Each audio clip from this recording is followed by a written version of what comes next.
Bonjour à tous, bienvenue sur cette vidéo de statistiques à deux variables où nous allons voir un cas particulier d'ajustement entre guillemets sur un nuage de points issu d'une série temporelle, à savoir le problème des moyennes mobiles. Alors ce n'est pas vraiment un problème, on aura vite la solution. Prenons un cas particulier donc, il s'agit d'une série chronologique, l'évolution d'une valeur dans le temps, et nous avons ici tout en bas le chiffre d'affaires d'une entreprise, chiffre d'affaires trimestriel compté sur 4 ans, donc on a 16 chiffres d'affaires trimestriels. Graphiquement, on s'en rend mieux compte, le chiffre d'affaires est cyclique, il évolue fortement et d'une manière périodique avec chaque année, on va dire, sur 2 trimestres en particulier, 2 chiffres d'affaires relativement élevés. Admettons que le premier point représente l'hiver, ensuite on a le chiffre d'affaires du printemps, de l'été, de l'automne, et puis l'hiver suivant, printemps, été, et ainsi de suite. Donc on a une activité saisonnière de cette entreprise, et on souhaiterait savoir si la tendance en termes de chiffre d'affaires trimestriel moyen est plutôt à la hausse, à la baisse ou à la stagnation. Pour l'instant, il est difficile de le dire et en tout cas, il est difficile de quantifier cette tendance. On pourrait calculer le chiffre d'affaires trimestriel moyen de chaque année, ce qui ne serait pas d'une grande aide parce qu'on obtiendrait 4 points.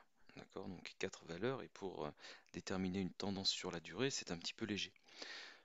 On a donc la solution des moyennes mobiles pour parler de ça, où on va s'intéresser au chiffre d'affaires trimestriel moyen sur une période d'un an, à compter de la première année, hiver, printemps, été, automne. Et puis on va glisser d'un trimestre pour calculer le chiffre d'affaires moyen sur printemps, été, automne, hiver. Puis on reglisse d'un trimestre, été, automne, hiver, printemps, et ainsi de suite. Et on va avoir comme ça une succession de moyennes, qu'on va appeler donc fort logiquement moyennes mobiles, qui vont nous permettre de voir s'il y a vraiment une évolution plus ou moins constante à la croissance par exemple. Alors cette technique de calcul de moyenne mobile va nous permettre d'obtenir une nouvelle série de points où les oscillations qui sont fortes au départ vont être grandement lissées par l'effet du calcul des moyennes, et on peut même faire encore mieux. Le principe des moyennes mobiles consiste en fait à calculer non pas des moyennes sur 4 points mais sur 5.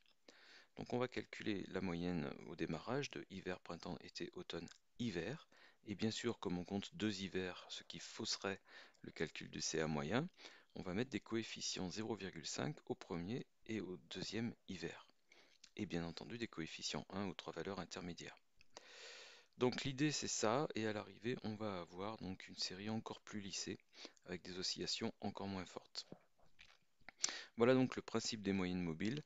Le premier calcul, la première moyenne mobile, est donc la moyenne de 28 coefficients 1,5, 45, 49, 36 et 30 coefficients 1,5.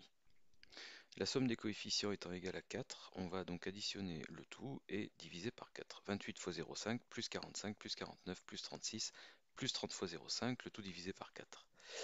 On obtient la première moyenne mobile et ensuite on se décale d'un trimestre et on recommence. 45 fois 0,5 plus 49 plus 36 plus 30 plus 44 fois 0,5, le tout divisé par 4 et ainsi de suite. Alors voyons tout de suite les résultats que l'on obtient.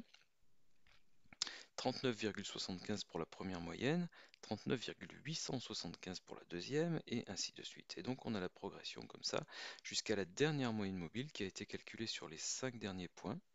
Et à partir du moment où on bute sur la fin des données, eh bien on s'arrête là. On a donc ici 12 moyennes mobiles qui nous montrent une réelle tendance. Et pour positionner des points correctement sur le graphique, il nous faut aussi calculer les 12 abscisses moyennes correspondantes. Mais lorsqu'on considère les points 1, 2, 3, 4, 5 avec des coefficients symétriques 0,5, 1, 1, 1, 0,5, la position moyenne est la position centrale, c'est-à-dire 3. Donc le premier point a pour abscisse 3, le deuxième aura pour abscisse 4, et ainsi de suite.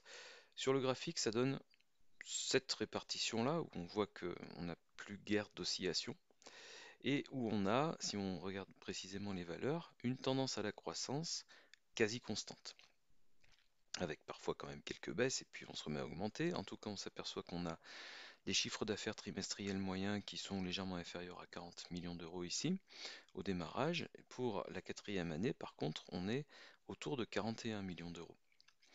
Donc on a une progression qui est en moyenne de plus d'1 million d'euros par trimestre, ce qui est évidemment non négligeable et ce qui n'était pas visible avec les valeurs fortement oscillantes de départ.